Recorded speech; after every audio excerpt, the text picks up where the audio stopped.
श्री दुर्गा सप्तशती अथ 10वां अध्याय। ऋषि बोले, अपने प्राण प्रिय भ्राता निशुंभ को मरा हुआ देख सारी सेना का संहार होता हुआ जान शुंभ कुपित होकर बोला, दुष्ट दुर्गे, तू अभिमान न कर। तू दूसरों के बल का सहारा लेकर झूठे अभिमान में चूर होकर संग्राम करती है। देवी बोली, रे दुष्ट, इस संसार में मैं अकेली हूँ, मेरे अलावा दूसरा कौन है। देख, ये सब विभूतियाँ मेरी ही हैं जो मेरे में प्रवेश कर रही हैं। तत्पश्चात ब्रह्मांडी आदि सभी देवियां अंबिका देवी के शरीर में लीन हो गई और केवल अंबिका शेष रह गई। देवी बोली, मैं अपनी विभूतियां द्वारा अनेक रूपों से युद्ध स्थल में उपस्थित थी। अब मैंने समस्त रूपों को समेट लिया है और मैं अकेली खड़ी हूँ, अतः तुम स्थिर हो जाओ। ऋषि बोले, तदनंतर देवताओं और दैत्यों के सम्मुख देवी और शुंभ का घोर संग्राम आरंभ हो गया। बाणों तथा अस्त्र शस्त्रों की वर्षा से उन दोनों का संग्राम सब लोगों के लिए बड़ा भयानक प्रतीत हुआ। देवी ने छोड़े हुए दिव्य अस्त्रों को शुंभ अपने अस्त्रों से काट देता था। इसी प्रकार शुंभ के छोड़े हुए दिव्य अस्त्रों को परमेश्वरी अपने उग्र हुंकार से काट डालती थी। तब शुंभ ने सैकड़ों बाणों के प्रहार से देवी को ढक दिया। देवी ने क्रोधयुक्त हो शुंभ के धनुष को अपने बाण से काट दिया।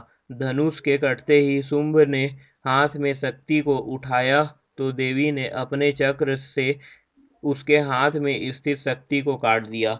तदनंतर शुंभ ने सैकड़ों चमकती हुई ढाल तथा तलवार से देवी के ऊपर प्रहार किया। चंडिका ने अपने तीक्ष्ण बाणों से उसकी सूर्य की सदृश चमकने वाली ढाल तलवार को काट डाला।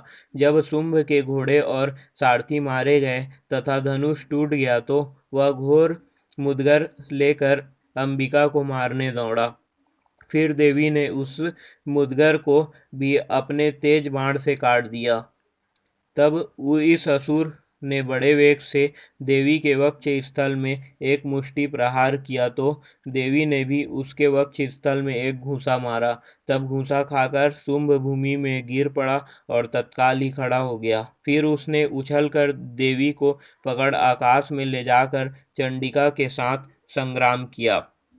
उस घोर संग्राम को देखकर समस्त सिद्ध और मुनि आश्चर्यचकित हो गए। इस प्रकार अंबिका के साथ असुर का बहुत समय तक युद्ध हुआ। फिर देवी ने उसे ऊपर को उठाकर फिराया और पृथ्वी पर पटक दिया। तदनंतर वह असुर चंडिका को बड़ी तेजी से घूंसा मारने दौड़ा।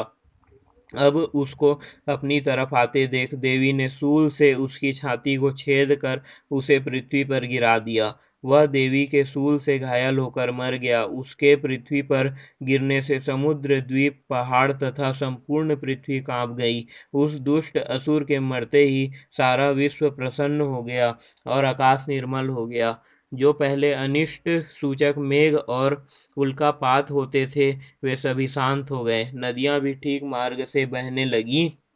उसके साथ ही समस्त देवगण बड़े प्रसन्न हुए और गंधर्व सुंदर गान करने लगे तथा अन्य गंधर्व बाजे बजाने लगे और अप्सराएं नृत्य करने लगी।